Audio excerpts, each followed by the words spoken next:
Hello po sa lahat! Welcome back to my channel.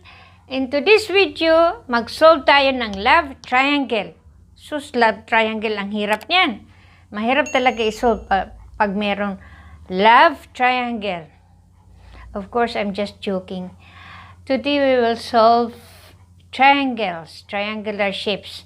Now, habang sinusolve natin yan, with the given conditions, either ang triangle mo exist or none at all.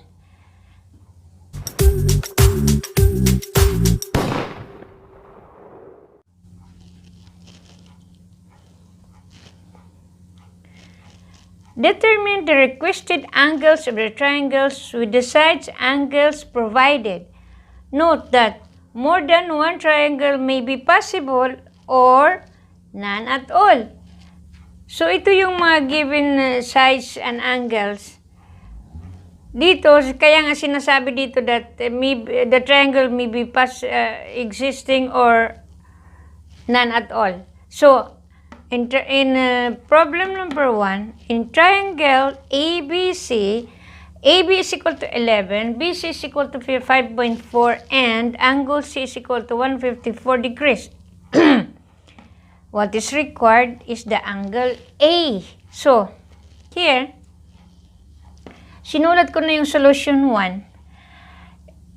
Rough sketch of a triangle. Now, he said here, AB, which is 11, BC side, the side BC which is 5.4, and angle C is equal to 154. Now, kung bakit dito, dinisignate ko ang ditong side na to as C dahil opposite ng angle C is the C side. So, I designate it as C. Dito naman sa isa, sa angle A, ang opposite niya is linagyan ko rin na angle A. So, masolve natin dito ang angle A using the law of sine.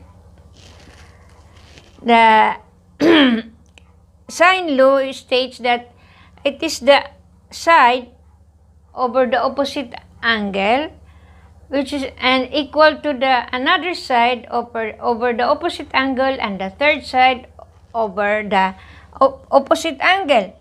Now here, given ang dalawang sides, tapos merong angle. So, isa doon, opposite ng given na side.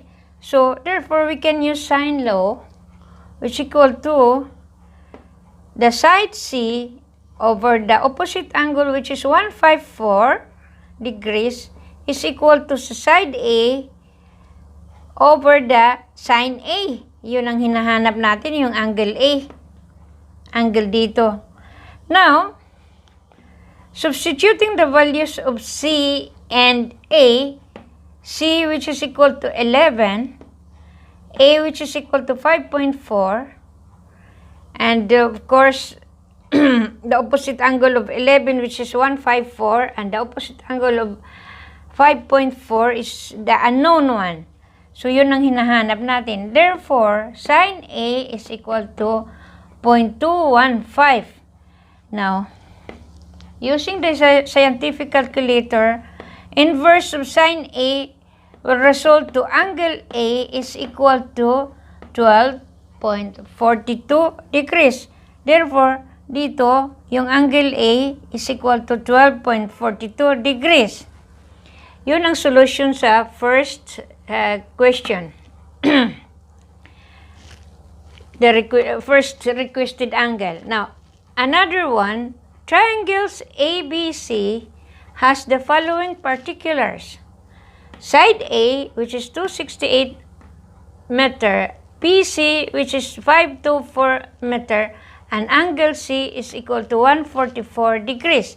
Now, I make the rough sketch of the triangle again here. It states that AB and BC, so BC, of course, inuna ko muna yung longer side which is equal to 524, and the second side which is the given one AB, which is 268. So, AB, of course, the third side is C.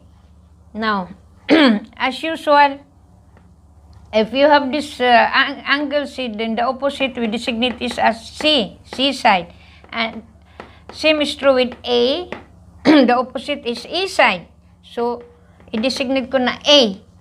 Therefore, again, using the sine law, which states that A, the side A over the angle opposite, which is sine A, is equal to side C, which is 268 over the sine C.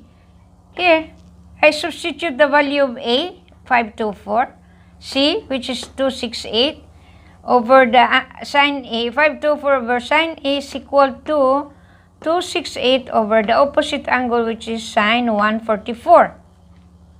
Simplifying all this one, sine A therefore is 1.149.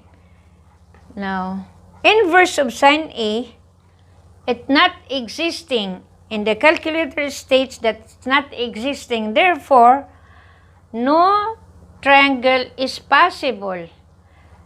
Walang masolve na triangle. Sa given na mga measurements, walang magawa na triangle. So, no triangle is possible. This is question number 2. Now, number 3, in triangle ABC, AB is 44, BC is 43, and angle C is 68 degrees. Find angle A. Now, the solution for number 3, here is the rough sketch of the triangle again. AB is equal to 44, and BC is equal to 43. Of course, the third side is AC.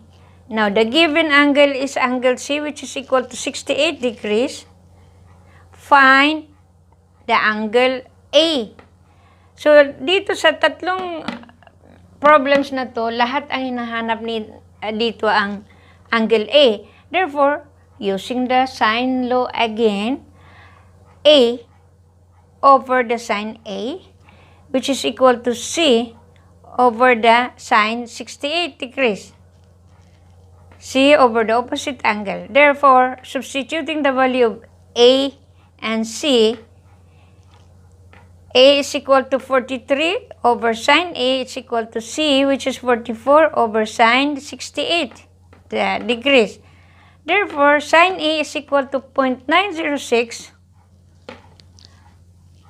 Inverse of sine A, therefore, angle A is equal to 64.97 degrees. So, yun yung hinahanap natin sa number 3. So, sa tatlong condition na to, sa tatlong problems na to, yung number 2 lang ang no triangle is possible. Hindi magawa yung triangle.